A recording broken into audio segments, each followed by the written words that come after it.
Entre hier et aujourd'hui, bribes de civilisation, une chronique de Daniel Carré.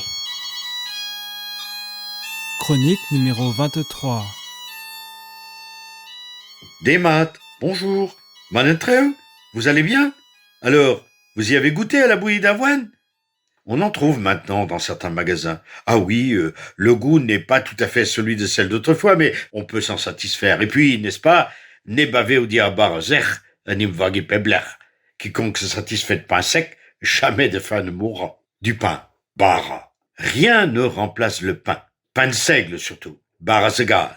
Une tourte jusque des 10 ou 12 livres, qu'on pétrit à la maison et qu'on fait cuire au four du village, ou, de plus en plus souvent d'ailleurs à la fin de la période à laquelle nous nous intéressons, qu'on fait cuire au four du boulanger, au bourg. Du pain noir, comme on dit aujourd'hui en français. Un pain noir qui est en fait un pain bis, autrement dit de couleur grise, d'un gris plus ou moins foncé, selon le degré de blutage, de purification de la farine. Un pain qui doit se conserver. On ne fait du pain qu'une fois par semaine. Et encore, un pain qu'on ne mange que rassis. Un pain dans lequel la maîtresse de maison découpe elle-même la part qui revient à chacun. La tartine sert de support au lard que chacun coupe avec son couteau et mange en mâchant lentement, morceau par morceau, au-dessus de la table pour que les miettes ne se perdent pas. Elles iront dans la soupe. On ne jette jamais le pain. Même s'il est un peu moisi, il sera consommé dans la soupe, dans le lait. La tourte est conservée dans un linge, sur un bâti, une sorte d'étagère suspendue au-dessus de la table, au sec et à l'abri des souris. C'est un pain généralement lourd, bourratif, pas toujours bien cuit, fait à partir de farine souvent mal blutée. Si mal blutée parfois que des médecins, celui de Guidel par exemple, déclare dans les années 1855-60 encore avoir dû amputer d'urgence plusieurs personnes atteintes d'ergotisme, une sorte de gangrène fulgurante imputable à la présence d'ergot dans le pain. La farine de seigle avait été mal cuite. Bien sûr, on mange aussi du pain blanc, du pain de froment, baradjunir ou barachuen, mais il est beaucoup moins commun. On le considère volontiers comme devant être le pain des pitaoutes, des riches, des bourgeois, des citadins. C'est une affaire de conditions sociales. À eux, le pain blanc, aux gens simples, ordinaires, le bara segal. Mon grand-père maternel, né en 1894, refusait à la fin de sa vie, dans les années 1960, de sacrifier à la mode qui voulait qu'on mangeât les huîtres avec du pain bis. Ah non, disait-il, pas de pain noir. J'ai assez mangé de pain noir autrefois, maintenant que je peux manger du pain blanc, j'en profite. Puisque nous en sommes à la farine, il faut bien sûr parler des crêpes, crampuer, et des galettes, guachtel ou galettes. Ce sont là deux choses tout à fait différentes l'une de l'autre. La crêpe, beaucoup plus présente en Basse-Bretagne qu'en Haute-Bretagne, se fait à partir d'une pâte fluide, farine de sarrasin, eau, sel. Le lait viendra plus tard, qu'on fait cuire, très fine, sur une plaque métallique, un bilag. On fait les crêpes une fois par semaine, le vendredi généralement. Ce jour-là, on mange donc des crêpes fraîches, dans du lait le plus souvent, parfois très légèrement graissé au beurre. Le petit peuple ouvrier, les écoliers, déjeunent ainsi chez les crêpières professionnelles qui exercent tous les jours en ville. Loïs Serriao, né en 1879, nous en a laissé une trace dans ses souvenirs d'enfance. Nous étions bien une douzaine d'enfants à prendre notre repas de midi tous les jours d'école chez la femme Le Scaire, au bourg de la Nester.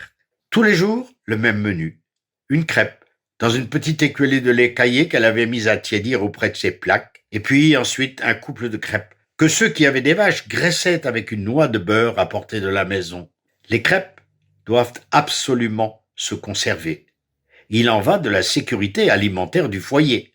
Une semaine durant, elles serviront à tremper les soupes, à accompagner les laitages. Pour favoriser leur conservation, elles doivent être faites fines, bien sèches, un peu crasées, comme l'on dit, mais pas craquantes. C'est là tout l'art de la crêpière, qui est souvent la maîtresse de maison, ou bien une femme qui vient à sa journée. On les dispose dans le grenier, posés sur une perche entre deux entraits, ou sur un chevalet, en marque crampuer, ou bien encore sur un drap qu'on étale sur le grain. Et si elles moisissent, eh bien tant pis, on les mangera tout de même, que voulez-vous. Il en va tout autrement des galettes. Faites à midi, elles seront mangées chaudes, graissées au beurre, ou bien froides le soir même ou le lendemain au plus tard, dans du lait ou réchauffée dans la poêle avec du saindoux. La pâte, farine de sarrasin, eau, sel, comme les crêpes, est également étalée sur une plaque au-dessus du feu, mais en une couche épaisse cette fois-ci. Et, contrairement à la crêpe, on ne la cuit que d'un côté. Plus courante en Haute-Bretagne, la galette est nettement moins prisée en Basse-Bretagne. Épaisse, souple, humide, bourrative, car souvent mal cuite, elle ne tient pas au corps et a mauvaise presse auprès des hommes. Voilà, je crois que nous avons fait le tour des principaux aliments qui venaient sur la table de nos campagnes et de nos petits bourgs d'avant 14. Il faudrait bien sûr nuancer. La population de la côte mange différemment, en faisant une place plus grande aux coquillages, aux poissons, même si ces derniers ne sont pas inconnus dans les campagnes où on trouve fréquemment des sardines salées pour accompagner les pommes de terre, par exemple, en hiver. Et voire même des sardines fraîches, enfin, plus ou moins sans doute, en été, entre la côte et le pays de Pluvigné, par exemple. Des coquillages également, des moules, mescles, ou, appelés encore de manière plus imagée, bleu bonal, fleur de genêt, ou bégobrand, bec de corbeau, des palourdes qu'on ramasse jusque dans le fond des rias, des bigorneaux qu'on vend au bol. Les riverains des rivières poissonneuses, comme le Scorff par exemple, agrémentent leur menu de truites, de lamproie entre mai et juin, d'anguilles lors des crues d'automne. L'été et l'automne apportent aussi leur lot de fruits, cerises, pommes, poires, mûres, qu'on ne mange pas à table, mais au hasard des allées et venues. Certains sont conservés durant l'hiver.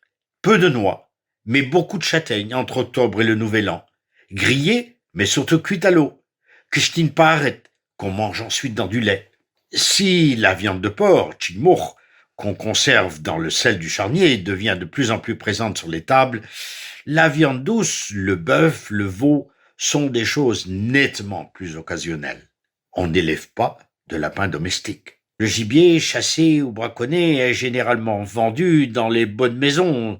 La volaille, peu nombreuse dans les fermes, est réservée au marché, comme les œufs ou le beurre, dont la consommation est sévèrement rationnée par la maîtresse de maison. Une tartine de pain beurré est à considérer comme un dessert qui n'arrive pas tous les dimanches. Pas ou très peu de verdure, du cresson parfois, à la saison. D'un pardon, d'une foire, il arrive qu'on rapporte une gâterie pour la maison, de la bouillie de mil, des foisses, fouesseux, des biscuits, catéo, duspet, une part de phare. Très clairement, ce que recherchaient d'abord et avant tout nos ancêtres était d'avoir le ventre aussi plein que possible tous les jours. Et la vérité oblige à dire que tous n'y parvenaient pas vraiment. Le sort des petits pâtres, des jeunes servantes placées en campagne, était souvent loin d'être enviable sur le plan alimentaire. Beaucoup ont vécu les privations de nourriture, la faim au quotidien. Disons encore que cette alimentation à base de lait, de pain, de crêpes ou de galettes, pauvre en calories, n'apporte que peu de résistance devant l'effort à fournir. L'administration, le corps médical en sont parfaitement conscients et cherchent à faire évoluer les comportements et les mentalités. Des expériences sont conduites dans la population elle-même, citées en exemple, comme à la ferme modèle qu'un banquier parisien fortuné, M. Guillotot, crée de toutes pièces au milieu de nulle part sur les hauteurs des Landes de Lanvaux dans les années 1870. Observant que les journaliers et ouvriers qu'il fait travailler n'ont qu'un rendement médiocre au travail, il prend la décision de les nourrir sur place, midi et soir, et remplace les galettes épaisses et mal cuites trempées dans du lait, le pain de seigle grossier graissé au saindoux, par de la soupe de viande, du porc, mais aussi du bœuf, au moins une fois par semaine, des légumes, choux, carottes, raves, des crêpes fines, du pain mieux cuit, au four de la ferme, et pétri avec une farine mieux tamisée, et, par là-dessus, 1 litre de bon cidre par personne et par jour. Les rendements au travail s'améliorent aussitôt. L'expérience fait même l'objet d'une citation élogieuse au concours agricole de 1891. Mais cela ne change rien au-delà de la ferme. En rentrant chez eux, les hommes retrouvent tout simplement leurs habitudes alimentaires. Les paysans du voisinage n'entendent pas davantage. Les habitudes sont si ancrées qu'il faudra le cataclysme de la Grande Guerre, le brassage des populations, le retour des mobilisés et une aisance financière plus grande des campagnes pour que les choses commencent à bouger sur ce point-là, comme sur bien d'autres. Allez, jouez d'or, que ne voyons